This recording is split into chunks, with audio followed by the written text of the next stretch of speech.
qui sont dans la précarité. En effet, le Père, il est celui qui pourvoit. J'ai entendu ce matin aussi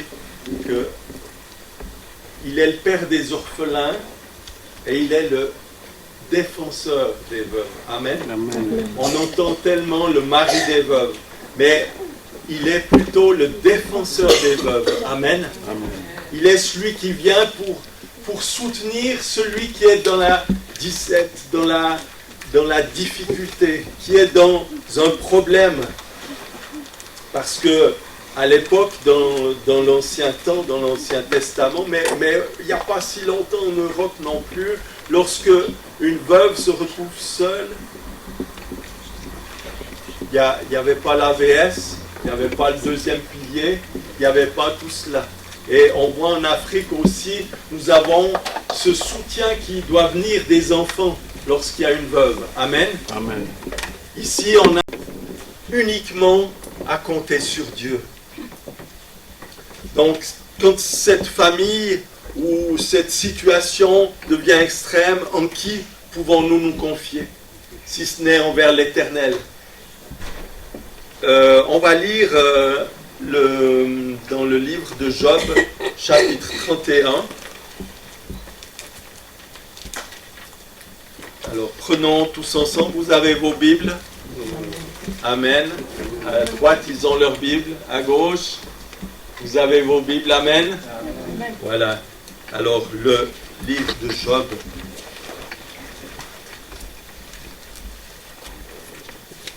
Chapitre 31.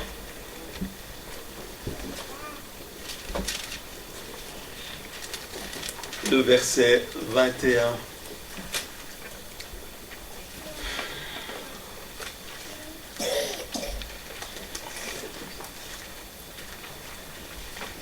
Alors, Job, tout le monde a trouvé? Amen.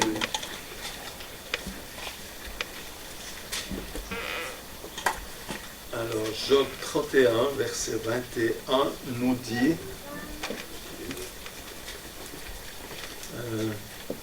je vais prendre à partir du 19, « Si j'ai vu quelqu'un mourir par manque d'habits, le pauvre manquer de couverture, sans lui donner de raison de me bénir, sans qu'il ait été réchauffé par la toison de mes agneaux, si j'ai levé la main contre l'orphelin, parce que je me savais soutenu par les juges, que mon bras se détache de mon épaule, que mon avant-bras se brise au coude. » Amen.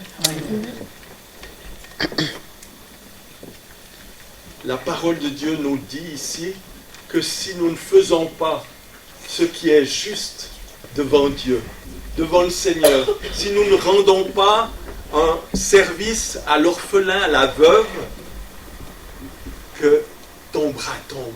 Amen. C'est une image forte, c'est une image qui doit toucher nos cœurs ce matin pour nous dire, mais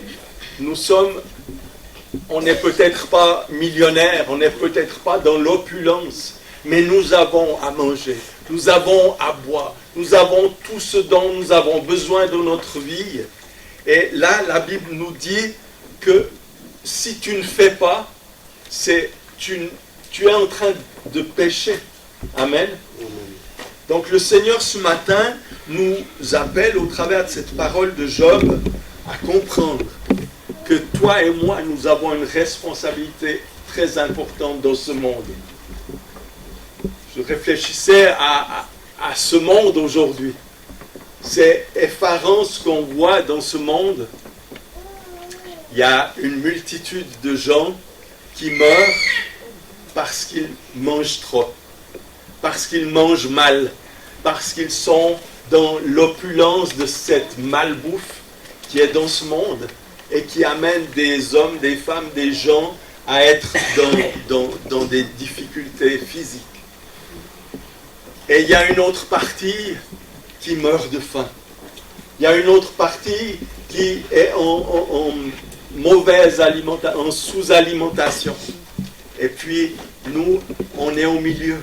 On est en train de manger à notre faim et le Seigneur aimerait que tu sois et que nous soyons ensemble des hommes et des femmes qui font quelque chose. Amen.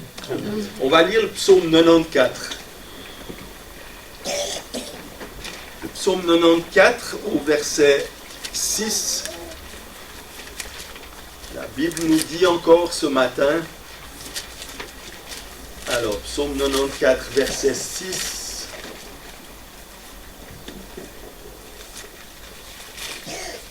Ils égorgent la veuve et l'étranger, ils assassinent les orphelins et disent l'Éternel ne le voit pas. Le Dieu de Jacob n'y fait pas attention. Verset 8 dit, faites attention, idiots, hommes stupides, quand ferez-vous preuve de bon sens? Dieu voit tout. Amen. On voit ce monde où il y a la mort, où il y a toutes sortes d'injustices, et nous voulons être ceux et celles qui conduisent, qui puissent aider à ce que la justice s'établisse. Amen. Nous voulons être ceux et celles qui donnent à manger à celui qui a faim. Nous voulons être ceux et celles qui avancent. Dieu intervient comme le défenseur des veuves et des orphelins.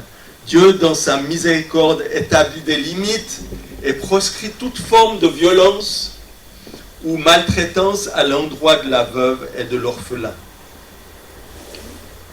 C'est Exode 22, 22 qui dit « Tu n'affligeras point la veuve ni l'orphelin, tu ne porteras point atteinte aux droits de l'étranger et de l'orphelin, et tu ne prendras point en gage le vêtement de la veuve. » C'est Deutéronome 24, 17. Dieu est le père des orphelins. Je me rappelle, on a voyagé au Burkina Faso et on a visité les orphelinats. Et lorsque tu regardes ces enfants qui sont recueillis, qui n'ont ni père ni mère et qui sont dans ces endroits où ils sont protégés, ils sont nourris, ils sont gardés, lorsque je regarde le visage d'un enfant, je vois Jésus. Amen. Amen. Parce que Dieu nous dit, sa parole nous dit que il pose une question, il dit, mais quand est-ce que je t'ai donné à manger? Quand est-ce que je t'ai donné un verre d'eau ou quelque chose ou quoi que ce soit? Eh bien, c'est à Jésus que nous le faisons. Amen. Et ce cœur pour aider les enfants, pour aider les orphelins et les veuves, c'est vraiment dans le centre du cœur de Dieu. Amen. Parce que Dieu est amour. Et nous manifestons cet amour auprès des orphelins et des enfants dans la souffrance lorsque nous faisons quelque chose pour eux. Amen. C'est bien. Tu es régulier, tu payes ta dîme à l'église, c'est merveilleux, c'est formidable, mais va au-delà de ces choses. Allons dans les offrandes, dans les dons, dans le soutien vraiment de ceux qui travaillent dans ce ministère. Ou toi-même, tu peux t'engager à vraiment accomplir cela. Car l'Éternel, votre Dieu, est le Dieu des dieux, le Seigneur des seigneurs, le Dieu grand, fort et terrible, qui ne fait point exception des personnes et qui ne reçoit point de présent, qui fait droit à l'orphelin et à la veuve, qui aime l'étranger et lui donne de la nourriture et des vêtements. C'est Deutéronome 10, 17 à 18. Visiter l'orphelin et la veuve, c'est ça que Dieu attend de nous. Et on le fait au travers de notre association Love Amour, et notre visiteur ce matin nous annoncera aussi ce qu'ils font au pays, en République RDC ou ailleurs, je pense aussi. Oui, oui. Amen. Donc on le laissera aussi présenter cela. Nous devons être présents. Tu dois être présent ou présente dans le soutien, dans l'œuvre que Dieu veut. Amen. Parce que, bon, tu as de la peine à aller évangéliser, tu as de la peine à faire toutes sortes de choses pour le Seigneur, mais Dieu aimerait au moins que par tes dons, par tes actions, tu soutiennes. Amen. Et Dieu, il a son petit bloc-notes où il note nos œuvres, il note nos actions. Parce que la Bible nous dit qu'une foi où on ne voit aucune œuvre, c'est une foi qui est morte. Amen. J'espère ce matin qu'aucun de nous, en ce lieu, n'a que des œuvres mortes dans sa vie. Non, que ces œuvres soient pour la gloire de Dieu. On agit, on fait beaucoup de choses, on travaille à gauche, à droite et on remplit nos comptes bancaires, bien que le mien soit très vide. Tu ne vas pas partir avec ton compte en banque. Et lorsque tu fais quelque chose pour le Seigneur, tu sais que tu es justement rémunéré. Amen. Il a des bénédictions, il a des paniers, une multitude de bonnes choses pour ses enfants, mais nous sommes ceux et celles qui les bloquons, qui regardons trop sur ma volonté, sur mes pensées, mes actions. Qu'est-ce que je mets en priorité? La Bible nous dit pourtant, cherchez premièrement le royaume de Dieu et... Oui, il veut que nous soyons justes. Il veut que nous puissions être ceux et celles qui aient une bonne attitude, une attitude bienveillante envers toutes les veuves et tous les orphelins. N'aimez point le monde aussi. Ce verset termine par n'aimez point le monde, ni les choses qui sont dans le monde. Si quelqu'un aime le monde, l'amour du Père n'est point en lui. Donc, on est dans ce monde. C'est une réalité. Nous sommes dans ce monde. Il y a la guerre, il y a la famine, il y a l'injustice, il y a toutes sortes de choses. Et toi et moi, nous devons être le sel. Nous devons être la lumière. Nous devons être ceux et celles qui préservent ce monde des souillures, c'est-à-dire en parlant aux gens et en agissant vers les gens, en manifestant l'amour de Dieu pour ton prochain. La veuve, l'orphelin, c'est ton prochain. Aime ton prochain comme toi-même. Donc tu dois partager. Tu dois être celui ou celle ce matin qui prend un engagement. Oui, je veux faire plus. Je m'achèterai moins de wax ou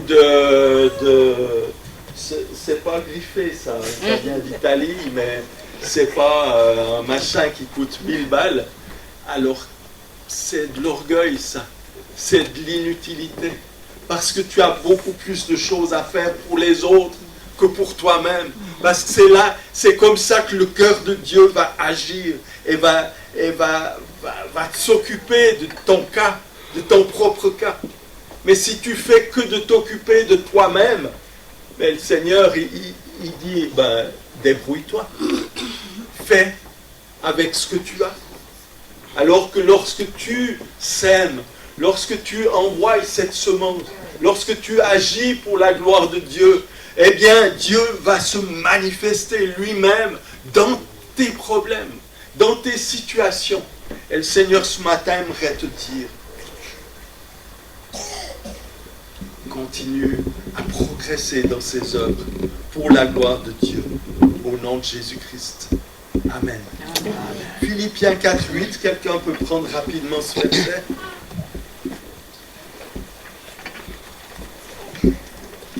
Philippiens 4:8. C'est pour...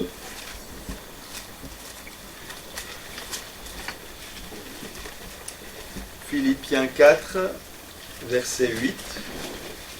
Lis la parole de Dieu dans Philippiens 4, à partir du verset 8.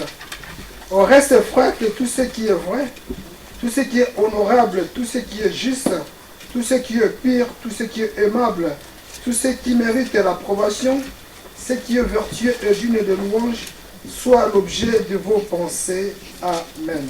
Amen. Que cela soit l'objet de vos pensées. Pensons à ceux qui souffrent dans ce monde. Hein, on a répété ce verset Jacques 1,27. Je ne vais pas le répéter, mais Dieu, le Père des orphelins, le soutien des veuves. Verset Actes 20, 35 aussi, qui nous donne cette réalité. Il y a plus de bonheur à donner qu'à recevoir. Et quand tu donnes à quelqu'un qui ne peut rien te rendre, c'est là encore où le cœur de Dieu est touché. Amen. Et encore un verset. Ainsi donc, tant que nous en avons l'occasion, faisons du bien à tout le monde et en premier lieu à ceux qui appartiennent à la famille des croyants. Galates 6:10. Dieu nous encourage à aider. Celui qui sait faire le bien et ne le fait pas se rend coupable d'un péché. C'est la Bible. C'est la parole de Dieu qui nous dit cela.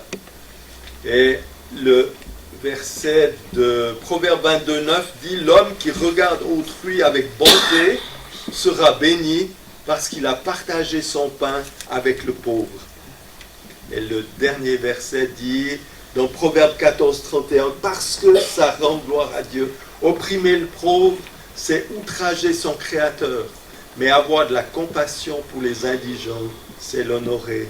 Amen. » Je vais m'arrêter là et je vais laisser la place à notre invité.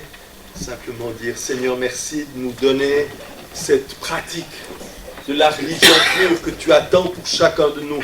Tu puisses, ô éternel Dieu, toucher nos cœurs ce matin et tous les jours de notre vie, pour que nous soyons des hommes et des femmes qui s'aiment, des hommes et des femmes qui agissent pour la gloire de Dieu, pour le soutien de la veuve, de l'orphelin, de l'enfant de rue, de toute situation où il y a un besoin. Seigneur Dieu, aide-nous à ouvrir nos cœurs à cela dans le nom de Jésus-Christ. Tu es celui qui est, qui était, qui revient, et tu viendras chercher ceux qui t'appartiennent, ceux qui ont manifesté leur foi vivante par des œuvres pour ta gloire, Seigneur Dieu. Au nom de Jésus-Christ, Amen. Amen. Amen. Amen. Voilà.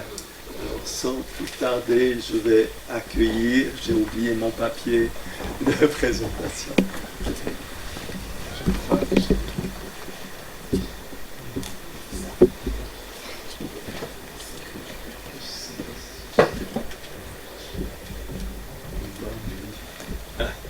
Alors, je vais accueillir le docteur Bambi Onction au nom de Jésus-Christ. Je te laisse te présenter, comme j'ai oublié ma feuille. On l'accueille au nom de Jésus-Christ. Il vient de Kinshasa et c'est une grâce de le recevoir ce matin au nom de Jésus-Christ. Amen.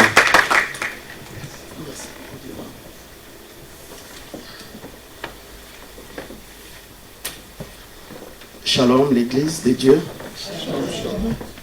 Amen. Amen. Merci au révérend Serge. Merci à maman. Et merci aussi à mes parents qui sont là, papa Loso et maman Loso.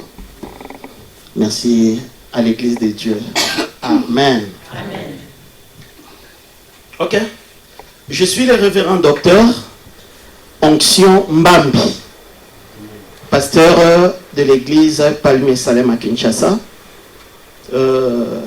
président de l'ONG Harmonie Sociale et président aussi de l'école du ministère de l'évangélisation auprès des enfants. Là, nous donnons des formations sur l'encadrement et l'évangélisation des enfants. Amen. Amen. Je suis marié à une très jolie femme. Mais quand même, soyez gentils, non?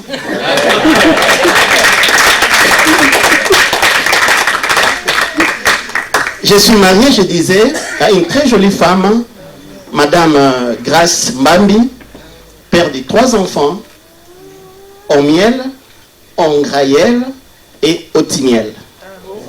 Amen. Merci. Je suis écrivain. J'ai déjà écrit pastoral auprès des enfants. Pastoral auprès des enfants. J'ai écrit Un faible commencement. Là, je parle sur comment évangéliser et encadrer les enfants. Un faible commencement. J'ai écrit À présent, je suis serviteur de Dieu. À présent, je suis serviteur de Dieu. Il y a trop de bavures tout autour des hommes de Dieu. Et Dieu m'a inspiré quelque chose. Comment un homme de Dieu doit se comporter. À présent, je suis serviteur de Dieu. J'ai écrit aussi Briser la malédiction. La malédiction, c'est une réalité. D'autres pays ignoraient, mais la malédiction existe. J'ai écrit Comment briser la malédiction. Et la crainte de Dieu ne suffit pas. La crainte de Dieu ne suffit pas. Tu es chrétien, c'est bien. Tu crains Dieu, c'est bien. Mais est-ce que cela suffit? Je dis non. Et j'ai ajouté que sans la crainte de Dieu, tout est nul. Donc la crainte de Dieu ne suffit pas. Et sans la crainte de Dieu, tout est nul. Il y a des choses... Merci beaucoup. Mais aujourd'hui,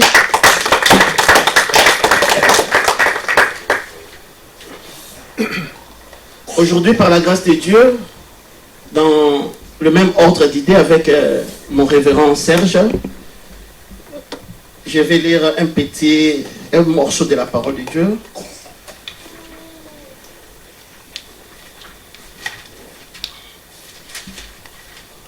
Genèse 1. Genèse chapitre 1.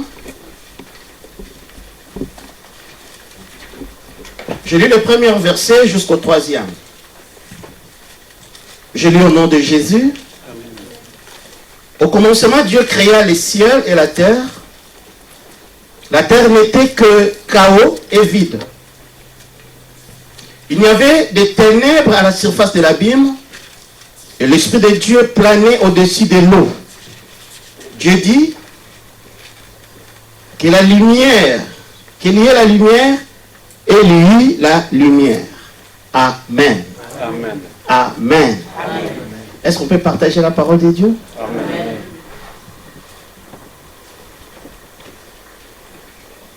Genèse 1.1, la Bible nous dit, au commencement, Dieu a créé. Il a créé le ciel et il a créé la terre. La Bible nous dit absolument rien quant au ciel, la Bible nous dit rien. Mais quant à la terre, la Bible nous dit ceci. La terre était informe et la terre était vide. Alors, je me pose la question. Un Dieu si puissant, le créateur, Elohim, comment il peut créer quelque chose informe et vide? Est-ce que quelqu'un est là? Amen. Dieu, c'est Dieu qui l'a créé. Mais la Bible nous dit, la chose qui a été créée par Dieu, cela a été informe et cela a été vide. La Bible ajoute, il y avait le ténèbre qui était là et l'Esprit de Dieu se mouvait au-dessus des eaux. Amen. Amen. Pendant que je méditais ce passage, le Saint-Esprit m'a soufflé quelque chose que je vais partager avec vous. Tout début, tout commencement, tout est toujours faible. De même aussi la vie de l'homme, tout homme commence sa vie faiblement. J'allais dire que le faible que la Bible nous parle, j'ai intitulé mon livre « Un faible commencement », c'est l'enfant. Tout enfant, tout homme, même s'il est né dans le palais royal, au commencement de sa vie, il est informe, il est vide. Est-ce que quelqu'un est là? Amen. Il est informe, il est vide. Alors, qu'est-ce qu'il faut faire?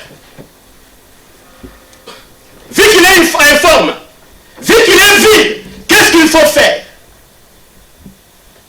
Nous voyons Dieu étant les parents, étant les responsables de la terre. Il a fait quelque chose. La première des choses que Dieu a fait, Dieu a donné la lumière.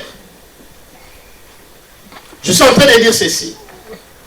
Les enfants que Dieu nous a donnés, les enfants que nous avons dans nos églises, écoutez-moi, l'église de Dieu, ils sont informes, ils sont vides. Et nous avons la responsabilité de donner la forme à ces enfants-là. Pourquoi? Parce que notre ennemi, le diable, il travaille nuit et jour auprès des enfants. Et nul n'ignore les conséquences. Aujourd'hui, il y a l'homosexualité, il y a la toxicomanie, il y a la délinquance, il y a tout cela. Pourquoi? Parce que nous, Église, nous négligeons, nous oublions les enfants là. C'est quelqu'un là. Amen. Nous avons la responsabilité de donner à manger, c'est bien. De donner à vêtir, c'est bien. Mais n'oublions pas, nous avons la responsabilité de donner la lumière aux enfants. Amen. La lumière, c'est Jésus. Ah, j'avais dit, nous avons le devoir d'évangéliser les enfants. Amen. Si nous n'évangélisons pas les enfants vont se conformer au siècle présent. Nous avons la responsabilité d'aller vers les enfants, d'évangéliser les enfants, d'amener nos enfants en Christ. Écoutez, encadrer c'est bien, mais lorsque nous n'évangélisons pas, notre encadrement sera nul. Il faut d'abord mettre la sémence, il faut d'abord mettre Jésus. Voilà pourquoi Dieu a commencé par la lumière. Dieu a donné la lumière, Dieu a donné Jésus. Écoutez, l'enfant qui est informe est là, l'enfant qui est nul là, il a besoin de Jésus. Amen. J'ai dit que l'enfant a besoin de Jésus. Amen. Sauvons nos enfants. Sauvons nos enfants. Aujourd'hui, je me retrouve en Europe. Mais hier, quand j'étais encore à l'université, j'ai rencontré un professeur. Il m'a dit ceci. Toi, tu as l'étoile. Je vais faire en sorte que ton étoile brille. Juste après ici, on va te donner les bourses pour aller étudier partout. Mais, viens chez nous. J'ai regardé le professeur, je lui ai dit, messieurs, je vous dois beaucoup de respect. Mais le Dieu qui m'a fait déplacer de Kinshasa pour les villages, pour le Bandundu, il me fera aussi déplacer du Congo pour l'Europe. Aujourd'hui, je suis à l'Europe. Si nous pouvons présenter Jésus à nos enfants, même le diable vient lui-même en personne. La sémence de Dieu qui est là. Amen. Nous avons le devoir d'évangéliser et d'encadrer les enfants. Amen. Le diable travaille. Pendant que l'Église oublie la responsabilité, le diable travaille. Regarde comment il met de l'argent. Regarde comment il met leur temps pour gagner les enfants. Il sait très bien, si aujourd'hui il peut avoir les enfants, dans leurs histoires là, demain le nom de Jésus va disparaître. Et nous, Église, qu'est-ce que nous faisons? Qu'est-ce que nous faisons, nous, Église? Pendant que eux travaillent, nous, qu'est-ce que nous faisons? Je suis venu interpeller quelqu'un, je suis venu dire à quelqu'un que nous avons la responsabilité d'évangéliser les enfants. Amen. Lorsque j'ai lu la Bible dit ceci: allez partout dans le monde, prêchez la bonne nouvelle à toute la création. À toute la création. Bon, moi je ne maîtrise pas bien le français. À toute la création, je ne sais pas s'il y a exception là-bas. Et nous sommes plus intelligents que Dieu. Lorsque nous partons pour évangéliser, nous ciblons les adultes, nous laissons les enfants. Cependant que la Bible nous avait dit, allez prêcher la bonne nouvelle à toute la création. L'enfant n'est pas exclu. Et pourquoi nous évangélisons seulement les adultes? Mais de l'autre côté, ils prennent soin des enfants. Ils prennent bien soin des enfants. Et nous abandonnons les enfants. Église de Dieu, lèvons-nous. Évangélisons les enfants. Amen. J'allais dire évangéliser les enfants. Amen. Ils sont petits aujourd'hui, mais ils ne seront pas petits éternellement. Demain, ils vont grandir. J'ai reçu le Seigneur, j'étais encore à l'école du dimanche. Je fus baptisé à l'âge de 12 ans. Et aujourd'hui, pasteur. Alléluia. Aujourd'hui, prédicateur de la bonne nouvelle. Amen. Ah, je crois que l'enfant là, qui est faible aujourd'hui, il ne restera pas toujours faible. Demain, il va grandir. Amen. Et si nous pouvons évangéliser, nous pouvons s'aimer Jésus en lui, demain, il servira Dieu. Amen. Papa Serge est en train de partir, qu'on nous veuille ou pas. Passons au relais. Est-ce que je parle à quelqu'un? Il est en train de partir. Hein?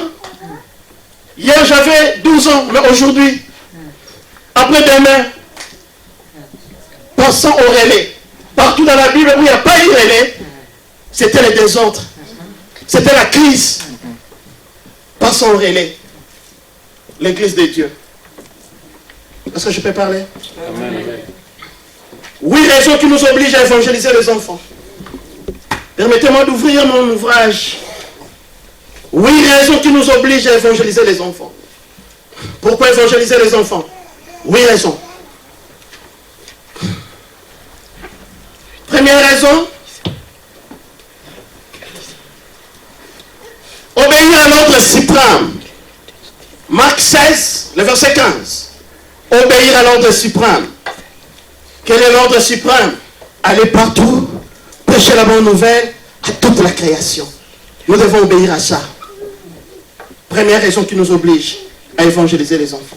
Deuxième raison, les enfants ont l'avenir de l'église et du pays entre leurs mains. Si nous pouvons évangéliser les enfants, si nous pouvons gagner les enfants aujourd'hui, sachons-les bien que l'avenir de l'église, l'avenir du pays est entre leurs mains. Amen. Si nous ne le faisons pas, demain nous serons dirigés par eux. Amen. Amen. Demain l'église sera encore infiltrée par eux toujours. Amen. Amen. Lorsque l'église marginalise les enfants, le diable sait prendre bien soin des enfants. Il prend soin de les former, de les équiper. Et demain, il va les envoyer à l'église. Moi, je pense que c'est pour bénir l'église. C'est ça, révérend. Lorsque le diable prend soin des enfants, lorsque le diable équipe bien les enfants, lorsqu'il va les envoyer à l'église, c'est pour bénir l'église. C'est pour construire l'église. C'est pour détruire. Prenons nos responsabilités. Amen. Évangélisons les enfants. Quelqu'un m'a dit, je vais dire ça à Lingala. Bana ba pasteur bazalaka mon boulot. Hein? Sont turbulents. Oh, pourquoi? Parce que les démons, tous les démons que leur papa là chasse, retournent là-bas. J'ai regardé calmement le monsieur, je lui ai dit, si Dieu permet ça, Dieu sera méchant. Moi j'ai laissé mes enfants en Afrique. Mes 3 petits loulous là. Hein? Je prêche la parole ici, je chasse les démons ici, et les démons là vont traverser ma maille dans l'océan, tuer la Congo pour détruire la vie de mes enfants. Ah, Dieu sera méchant. Non. Écoutez, pourquoi la plupart des enfants de pasteurs sont toujours comme ça? Vous savez pourquoi? Non. Parce que les pasteurs négligent l'évangélisation des enfants. Ils pensent, comme moi je suis pasteur, mon enfant est déjà sauvé. Non. Le salut est individuel. Il faut mettre la sémence. Il faut mettre la sémence. Amen. Amen. Est-ce que quelqu'un est là? Amen. Troisième raison. Les enfants sont perdus. Les enfants sont perdus. Ils ont besoin du salut. Même s'il est né à l'église.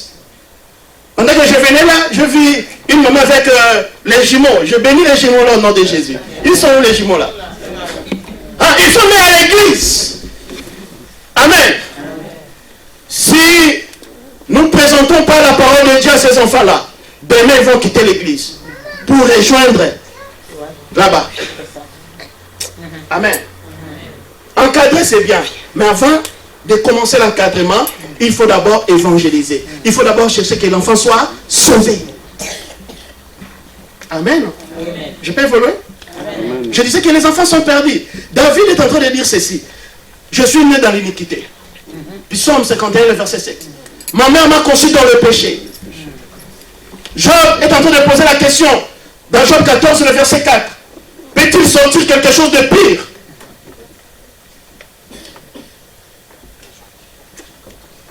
Lui-même donne la réponse. Il n'en peut sortir aucun. Nous avons besoin, ou nous avons la responsabilité de mettre la lumière, de donner aux enfants. Quel jour tu vas acheter même une belle chemise avec tes histoires des enfants? Je lui ai dit, Dieu n'a pas besoin de l'âge, mais Dieu a besoin de l'âme. Moi je travaille pour gagner l'âme pour mon Dieu. Je ne travaille pas pour gagner l'âge. Je sais bien, toi tu as besoin de l'âge parce que l'âge va te donner quelque chose. Moi j'ai besoin de l'âme pour que celui qui m'a engagé puisse me payer. Amen. Je suis trop fier lorsqu'on m'appelle pasteur des enfants. Amen. Oui, pasteur des enfants. Amen. Amen. Amen. C'est mon travail. J'aime ça. Est-ce qu'ici il n'y a pas l'école du dimanche que je viens prêcher les enfants? Oh là là là là là. Je suis très à l'aise lorsque je suis devant les enfants. Alléluia. Amen. Amen. Le ministère de la parole de Dieu auprès des enfants m'a fait déplacer des Congo, Kinshasa pour l'Angola, des Congo, Kinshasa pour d'autres pays. Je suis trop fier de ça. Amen. 6e raison. Au travers des enfants sauvés, nous atteignons souvent leur foyer, leurs parents, les autres membres de leur famille. C'est aussi l'un des moyens pour évangéliser, pour gagner les âmes. Lorsque nous évangélisons les enfants, c'est facilement pour entrer dans leur maison, dans leur famille. Amen. 7e raison, c'est pour la continuité, l'expansion de la mission et de la vision de notre Seigneur Jésus-Christ. Tolinga tolinga te nzoto elembaka. Nzoto elembaka. Hein? Hier, on était allé avec mes parents là. J'ai vu papa faire ça. Oh, les pieds. Oh. De l'autre côté, j'ai vu maman. Non, allez-y, je vous attends ici. Les pieds. J'ai regardé papa, j'ai regardé maman. Je me suis dit, ça, c'est l'âge. Ça, c'est l'âge. Amen. La force que j'ai aujourd'hui, demain, je ne crois pas que j'aurai la même force. Voilà pourquoi je dois évangéliser. Je dois annoncer la bonne nouvelle. Je dois parler de Jésus. Je dois parler de Jésus. Parler de Jésus. Pensons à la continuité. Passons à la continuité. Amen. Amen. Et ce sont les enfants qui vont faire la continuité. Amen. Est-ce que quelqu'un est là? Amen. Est-ce que quelqu'un est là? Amen. Et 8e, c'est pour la bénédiction de Dieu. La Bible nous dit, dans le livre de Romains 10, le verset 15, il est beau le pied qui annonce la bonne nouvelle. Lorsque tu pars évangéliser, sache-le bien que Dieu va te bénir. Amen. Dieu va te bénir. Dieu va te bénir. C'est pour avoir la bénédiction. Et aujourd'hui, surtout chez vous en Europe, il y a l'expansion des religions non chrétiennes. Et l'une des manières pour combattre ça, c'est l'évangélisation auprès des enfants. Amen. Amen. Nous devons évangéliser les enfants. Qu'est-ce que moi je fais? J'organise des campagnes avec les enfants. Je n'ai pas beaucoup d'argent. Le peu que Dieu me donne, j'organise des campagnes en plein air pour gagner les enfants. Non seulement ça, je pars vers les enfants de la rue. Ils sont traités de sorciers, ils sont traités de voleurs, ils sont traités de tout. Cependant, ils ont des sérieux problèmes, ces enfants-là. Il y a 2 mois passés comme ça, 2 mois ou 3 mois passés, j'ai rencontré les petites filles là. Oh, Daddy, on te cherchait. Mais quoi? Oh, tu sais, la petite là, que tu avais donné l'argent ce jour-là. Une petite de 5 ans. Une petite de 5 ans. Il était violé par 5 hommes. Juste au quartier 1, sur notre boulevard. J'ai perdu mon téléphone avant de venir comme ça. Mon téléphone là avait vraiment des images. Si je mets ces images là, vous allez pleurer. Pendant que vous dormez bien avec vos enfants à la maison, il y a un enfant qui dort dehors. Il y a un enfant qui manque à manger, qui manque les habits. Il y a un enfant qui a été traité de sorcier par sa marade et rejeté, abandonné. Église, nous avons le devoir de faire comme papa nous a dit, de penser à ces enfants-là. Et non seulement leur donner à manger et à boire, mais aussi de leur présenter Jésus. Je vous aime, que Dieu vous bénisse. Amen.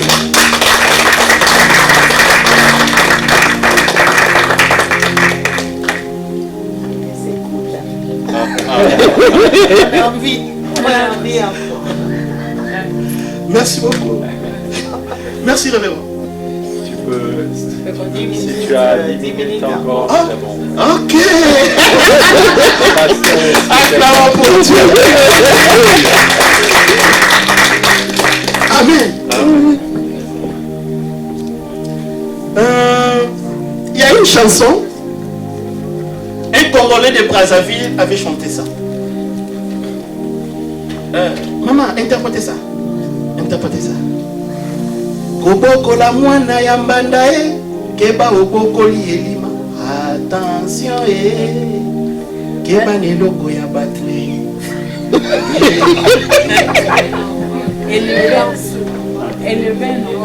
Élever l'enfant de ton rival, donc l'enfant de ton mari. Et d'autres femmes on peut dire, donc fais attention, tu es en train d'élever un monstre dans un monstre. Amen. Et la chanson là, j'ai toujours dit, Seigneur, pardonne ces gars-là. Ces gars-là. Que Dieu les pardonne. À cause de lui, beaucoup d'enfants aujourd'hui sont dehors. À cause de lui. Qui vous a dit, comme l'enfant là n'est pas sorti de ton ventre, c'est un monstre. J'ai dit non.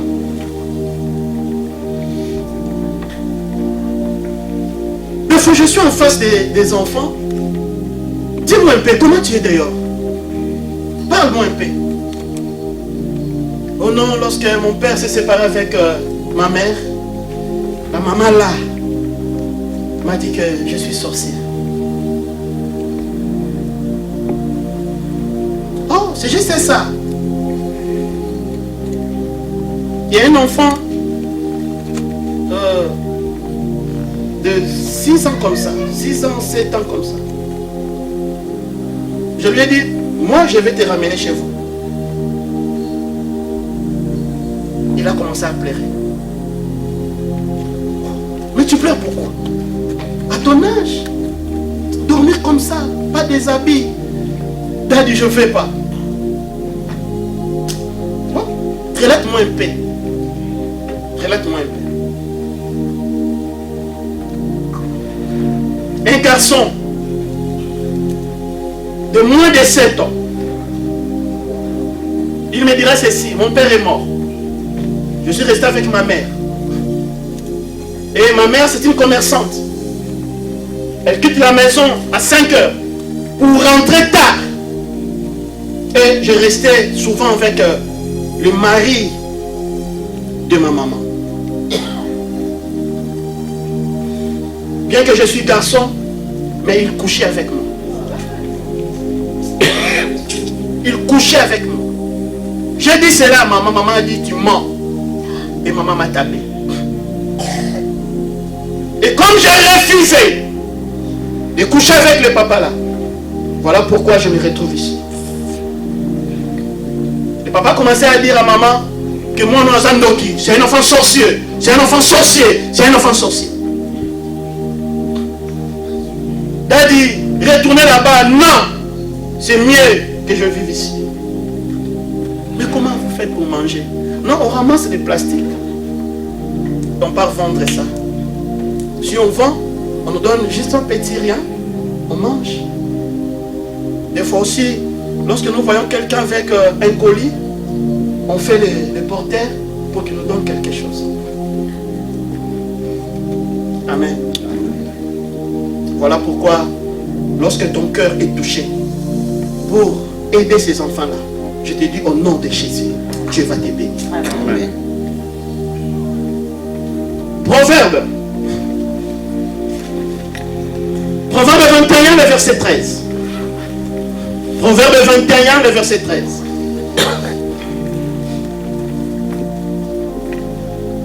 Proverbe 21, le verset 13. Je lis au nom de Jésus.